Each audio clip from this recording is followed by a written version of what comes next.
Hi, my name's Paul Squires. I'm from Newcastle Hazmat, and I'm a hazmat technician here at Newcastle Fire Station. And this division of Newcastle Fire Station is called the Heavy Hazmat. This is our truck, and we're a primary hazmat. Most other fire stations are secondary hazmat and have a limited capability with hazmat. Any large hazmat spills and jobs, they call upon the heavy. So I'll just take you through what we have on the truck, and you can see our capability. All right, so what we mainly do at most fires is atmospheric monitoring, making sure everyone's safe. We have a numerous number of cylinders for when guys have been wearing their air sets. We've got water and refreshments and stuff like that as well. But on this side of the truck, we also have an air-operated pump for taking out flammable liquids from bulk carriers and tanks when we need to decant out of tanks. We've got earthing spikes and stuff to do it all safely. Lots of plastic and salvage gear. Up in the back corner here, we also have soda ash and citric acid for neutralising strong bases and acids. We've got some PVA glue for asbestos jobs. So most of the contaminants that you'll find, we've got anything to handle that. So most of that stuff's on this side of the truck, and then we'll move inside and show you what's inside. Yep. Okay, so this part of the truck on the inside carries quite a large number of equipment. We've got our own air sets for any time we need to wear, extension masks, first aid kits, and a white powder kit. Most of the stuff in here is we have bulk items such as FE suits, because when we get to jobs, a lot of people will wear FE suits and we can change them over, including us at times. Splash suits and spillage suits for different type of contaminants. As you come through, we've got booms to contain runoff, which is what we do at a lot of fires and jobs to stop contaminants getting into the waterways. Bags and boots. What we have here are recovery bins, large recovery bins, which is for taking away hazardous materials. We can seal that off, and then that can be disposed of or taken away. Lots of other stuff on the truck that helps us contain spills in this area. I suppose the standard stuff like rain jackets, petroleum booms.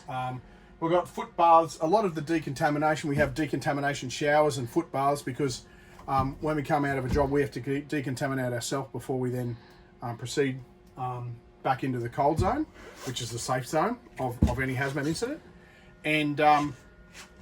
This is most of the gear that we have on the trucks inside here, other than our detectors, which I'll show you now in a separate section for atmospheric monitoring.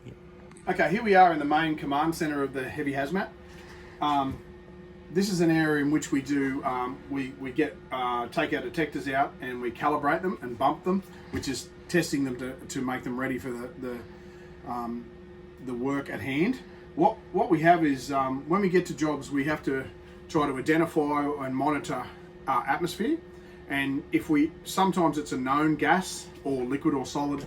If we know that, we've got certain detectors like our CMS, which will tell us, if we know something like ammonia, we can put a chip in that then tells us our parts per million, and we know exactly our levels. If we don't know that, we can test with things like a photoionization detector, like the PID, which will give us parts per million, and then once we correct the values of that, we can sort of find out and start to narrow down what we have.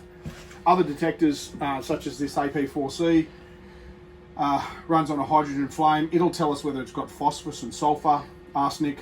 So that's another handy one to decipher what we're dealing with if we have an unknown substance. Once we get to liquids and solids, we have a really handy kit called the Raman and FTIR infrared.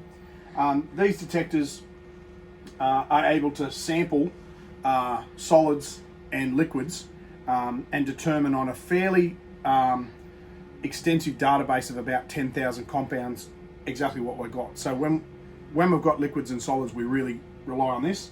When we have unknown gases, we sort of try to use many detectors to determine what we have if it's unknown. Sometimes things are unknown and we can identify them fairly simply. But once we get in here, we have to calibrate and we have to set up all our detectors and get ready, because when we get to jobs where there's flammable when there's toxic atmospheres, we'll send someone in, normally in an FE suit, a fully encapsulated suit, and they'll take some readings. We'll then correct those readings and find out exactly how we need to identify the substance. And then we've got HAD guides and stuff, and on our computer base, once we have identified the substance, and that gives us response protocols as to our appropriate PPE and what we do in rendering that incident safe. In most cases, we might need to neutralise or remove the product, and so there's lots of different ways. And once that's done and below safe levels, then we can hand that back to the public.